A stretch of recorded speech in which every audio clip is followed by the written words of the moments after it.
Good evening, ladies and gentlemen, and welcome to the 7 o'clock main news. In tonight's headlines, His Highness the Emir receives the First Deputy Premier and Minister of Foreign Affairs and the Visiting Foreign Minister of the Republic of Iraq.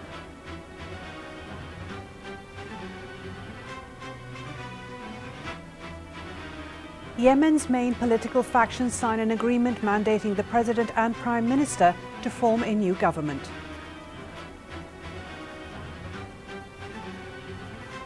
Iraqi Kurdish fighters joined the fight against IS militants in Kobani as US-led airstrikes try to prevent them from seizing the Syrian border town. The United Nations and African Union call on military leaders in control of Burkina Faso to hand over power to civilians or face consequences. His Highness the Emir Sheikh Sabah Al Ahmed Al Jaber Al Sabah received today at Sif Palace His Highness the Crown Prince Sheikh Nawaf Al Ahmed Al Jaber Al Sabah.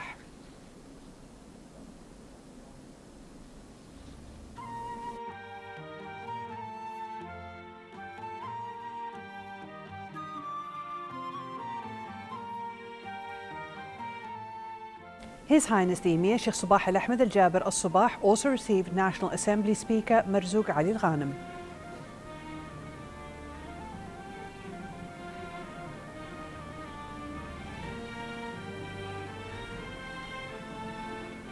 His Highness the Emir then received His Highness Sheikh Jaber Al Mbarak Al Hamad Al Sabah, the Prime Minister.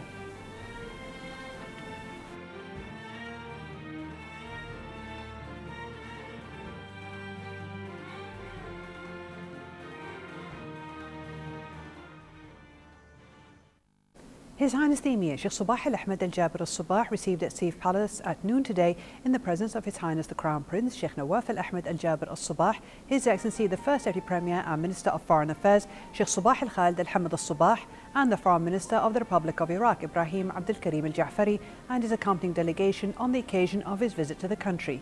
The meeting was attended by the Deputy Minister of Emir Diwan Affairs Sheikh Ali Jarrah Al Sabah.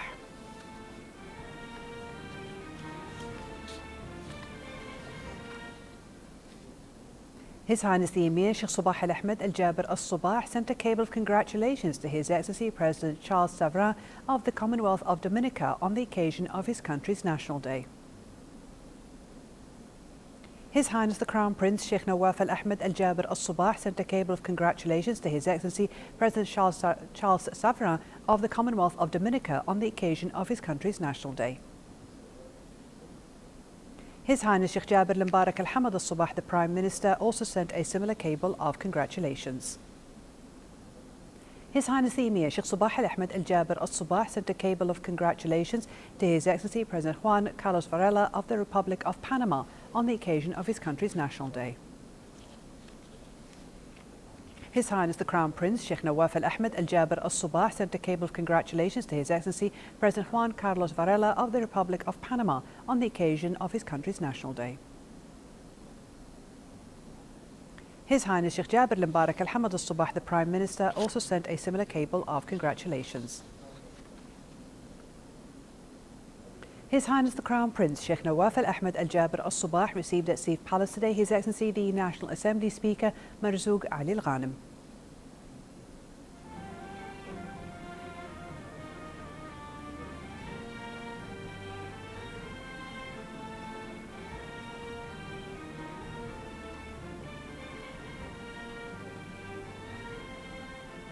His Highness also received His Highness Sheikh Jaber Al Mbarak Al Hamad Al Sabah, the Prime Minister.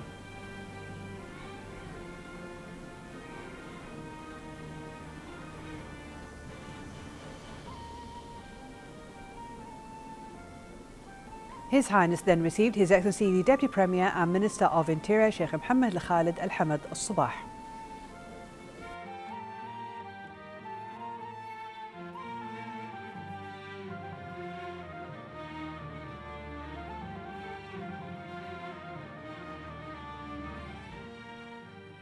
His Highness the Crown Prince later received His Excellency the Deputy Premier and Minister of Defence Sheikh Khalid Al Jarrah Al Sabah.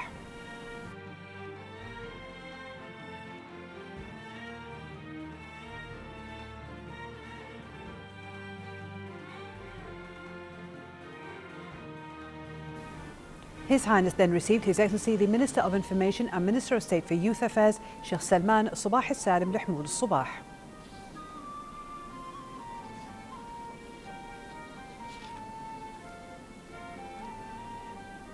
His Highness the Crown Prince then received His Excellency the Minister of State for Cabinet Affairs, Sheikh Mohammed Abdullah al-Mubarak al-Sabah.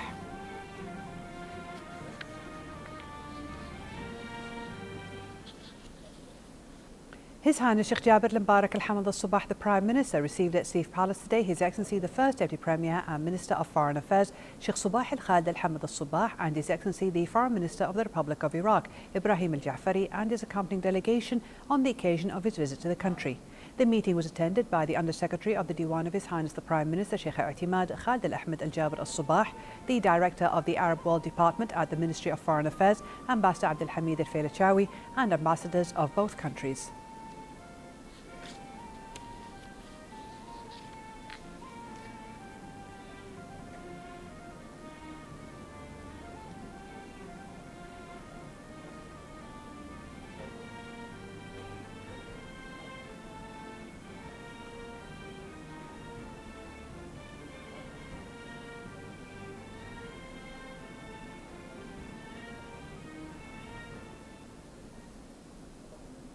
The First Deputy Premier and Minister of Foreign Affairs, Sheikh Sabah al-Khalid al-Hamad al-Sabah, held official talks today with the visiting Iraqi Foreign Minister, Dr. Ibrahim al-Jafari.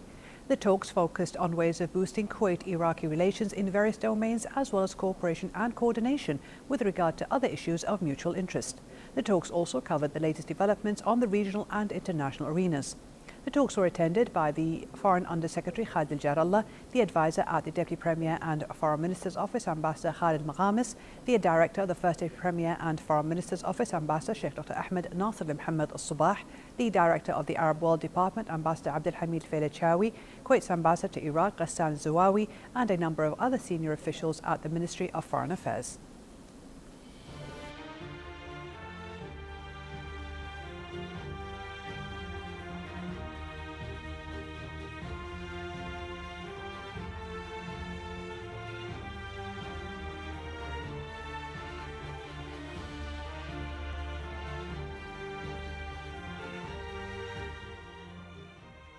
The First Deputy Prime Minister and Foreign Minister, Sheikh Sabah al-Khalid al-Hamad al-Sabah, held a luncheon in honour of the visiting Iraqi Foreign Minister, Ibrahim al-Jafari, and his accompanying delegation.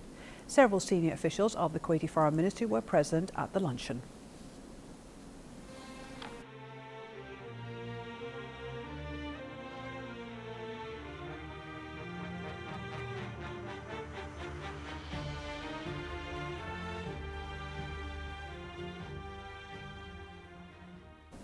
The Deputy Premier and Minister of Defence, Sheikh Khalid al-Jarrah al-Sabah, hailed the strong relations between Kuwait and the United States and their keenness to further strengthen those relations. This came during the meeting today between the Deputy Premier and Minister of Defence and the US Deputy Assistant Secretary of State, Frank Rose, and the Assistant of the Commander of the Air National Guard of the American Air Force in the Central Command, Major General Mark Arkos.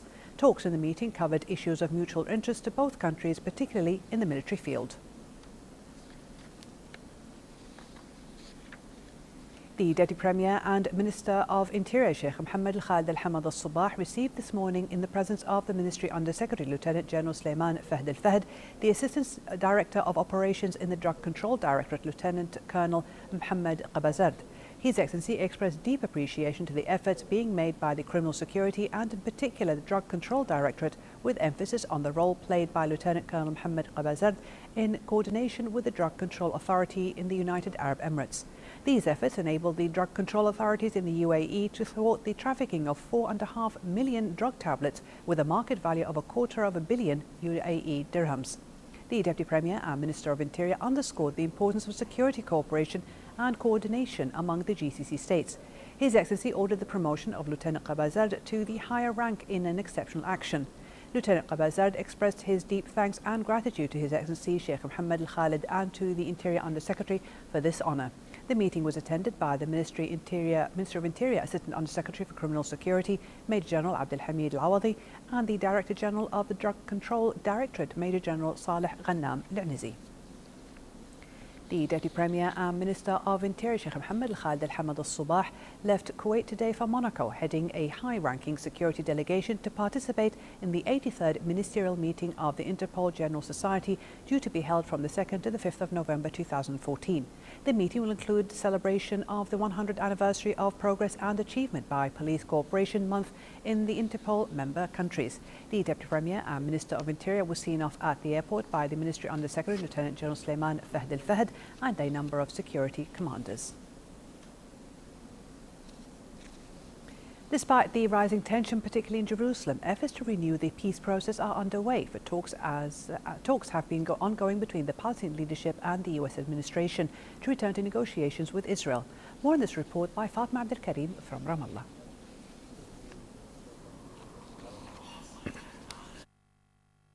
Talks between the Palestinian leadership and the US administration will yield to a return to the table of negotiations before the end of the year. The first step will be taken by a senior Palestinian delegation composed of chief negotiator and the chief of intelligence to Washington in the coming weeks to discuss the return to the talks and the Security Council resolution draft. The US administration is trying to return to negotiations, but it is still biased and cover up the continuous crimes of the occupation against the Palestinians. So it's trying to buy time ahead of the Palestinian leadership decision to go to the Security Council. The attempts to revive the peace talks come at a particularly hard time as tension is spreading across the West Bank and Jerusalem, with a series of clashes in different cities, which is seen by many as a sign that would pull back any attempts to reopen the door to the negotiations process. The current US administration is obviously weak. It has been trying to revive the peace process for the last years, but with no luck, simply because the Israelis are fully committed to their enterprise, building more and more settlement in the Palestinian territories. No way for the Palestinians to return back to talks without full settlement freeze. Along with the diplomatic efforts to secure success at the UN Security Council, clashes around Ramallah took place after demonstrators were met with tear gas and grenades of the Israeli army. The clashes ended with minor injuries, but the tension remained in the air. To the Palestinians, this year should end with a resolution calling to end the Israeli occupation within a determined time frame. However, the question is whether the tensed atmosphere will allow for the Palestinian political aspirations to go through easily or not. Only time will tell. Fatma Abdul Karim, Kuwait TV, Ramallah, Palestine. Yemen's main political factor, including the Houthi rebels, signed an agreement yesterday mandating the President and Prime Minister to form a new government. Yemeni Prime Minister Khalid Bahah will help the selection of the new ministers, with consultation from President Abdurrabbu Mansour Hadi. The statement didn't mention when the new government would be formed, but a number of party members who were involved in the negotiations said it could be in a few days or a week. UN Special Envoy Jabal bin Umar, who attended the meeting, said that under the agreement, parties that do not have representatives in the President's advisory body will be allowed to nominate candidates for the different ministries. Iraqi Kurdish fighters have joined the fight against IS militants in Kobani as US-led airstrikes to keep the ultra-hardline group from seizing the border town. In addition to their deployment to Kobani, the Kurds are waging their own battle against militants in Iraq. More details with Nadia Ali. Sounds of a battle echoed from the Syrian border town of Kobani today as Iraqi Peshmerga fighters confronted IS militants who have besieged the town for the past 7 weeks. The assault on Kobani in mid-September has largely emptied the city that was once home to hundreds of thousands. The majority of Kobani residents who fled their hometown sought refuge in Suruc, a town across the border with Turkey, where a makeshift refugee camp has been set up. Ensuing battles around Kobani have so far killed more than 800 people, according to activists. The Iraqi Peshmerga forces yesterday brought in badly needed heavy weapons, including artillery and heavy machine guns and anti-tank missiles, material that could tip the balance of power in favor of the embattled Kurds already fighting there. Meanwhile, along Turkey's border with Syria, in Mursit Pinar, in Salifor province, Turkish troops could be seen standing ready to defend its territory should the battle spill over the border. Also today, about 200 people gathered in Argentina's capital to show solidarity with Kurds in the embattled Syrian city of Kobani, which is besieged by the IS group. The gathering in central Buenos Aires was part of a pro-Kobani rally that took place in cities around the world. The demonstrators, some wrapped in the colors of the Kurdish flag or carrying pictures of Kurdish militias, were drawn from the local Kurdish community.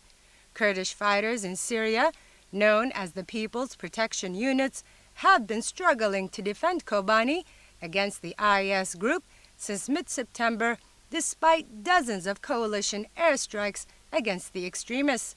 Activists say there are about 1,000 Syrian Kurdish fighters and more than 3,000 militants in the vicinity of the besieged town.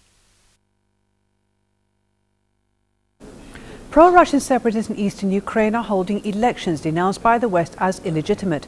Presidential and parliamentary polls are being held in the two self-proclaimed People's Republics in the Donetsk and Luhansk regions. Ukraine, the United States and the European Union say they will not recognize the elections, but Russia has given its support to the polls. This comes as at least 7 Ukrainian soldiers have been killed since Friday amid intensified clashes in the region. The Donetsk and Luhansk regions fell to separatists after months of fighting in eastern Ukraine that ended with the Minsk ceasefire deal in September.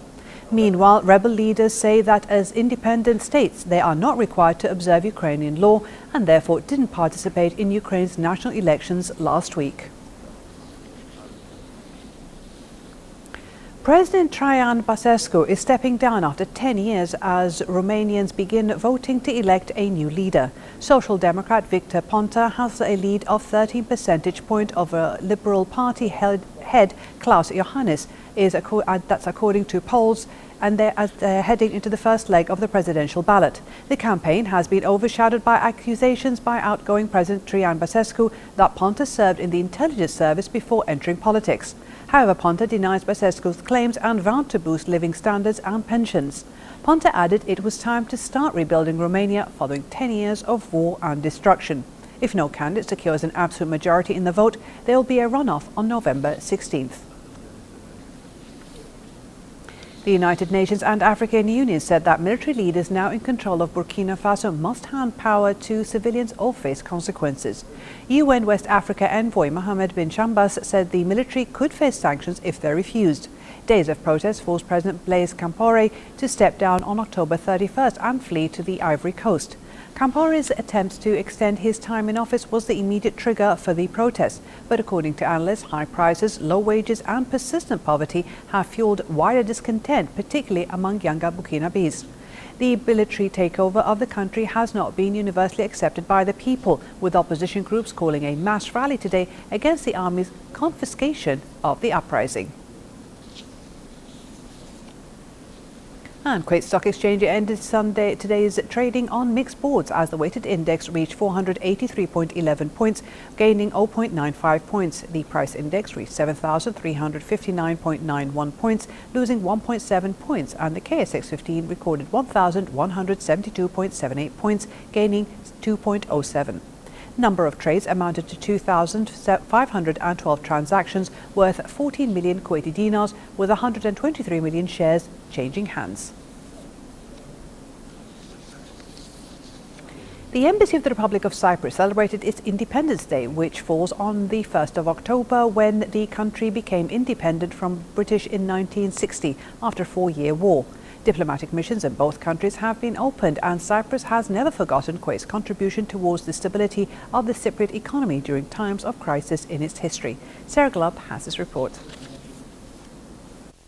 With the attendance of the Minister of Housing Yasser Abul, along with a number of ambassadors and members of diplomatic missions, the Embassy of the Republic of Cyprus in the State of Kuwait held a reception to mark the 54th anniversary of the country's independence. Today is a very good day for us. We celebrate our Independence Day. We had the honor to have with us His Excellency the Minister of Housing, Mr. Yasser Abul, and hundreds of friends and ambassadors. And we are very happy because we are in a country that we feel at home. Cyprus and Kuwait, they have enjoyed long-standing close relations, but today I think we went one step ahead.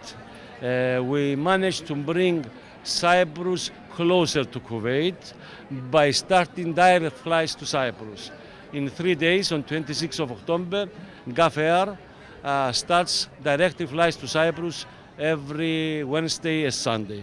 And that will promote even further the good relations between the two countries and will facilitate the thousands of Kuwait to visit Cyprus even during the weekends. And also it will give a great push to the trade and business between Cyprus and Kuwait, because having direct flight in 2.5 hours to visit either Kuwait or Cyprus is giving a great opportunity to everybody, saving time to visit each other.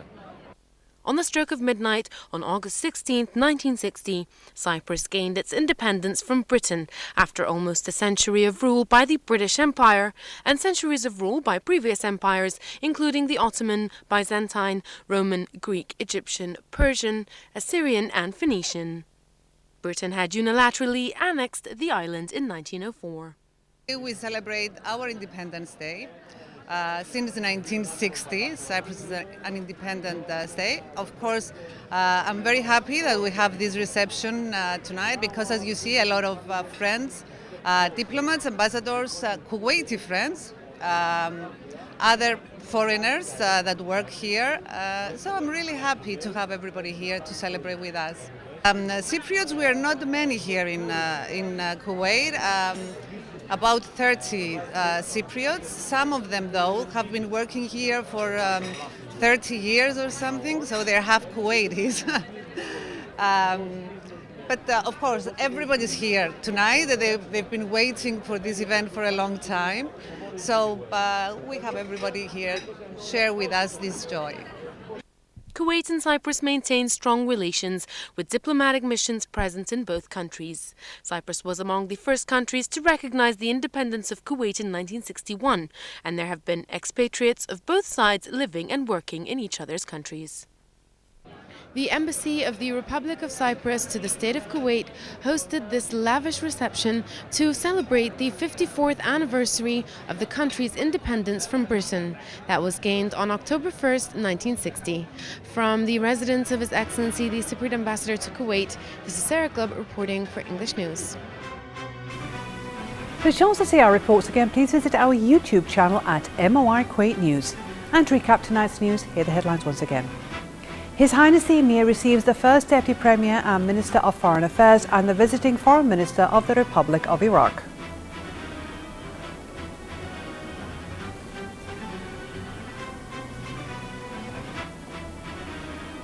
Yemen's main political factions sign an agreement mandating the President and Prime Minister to form a new government.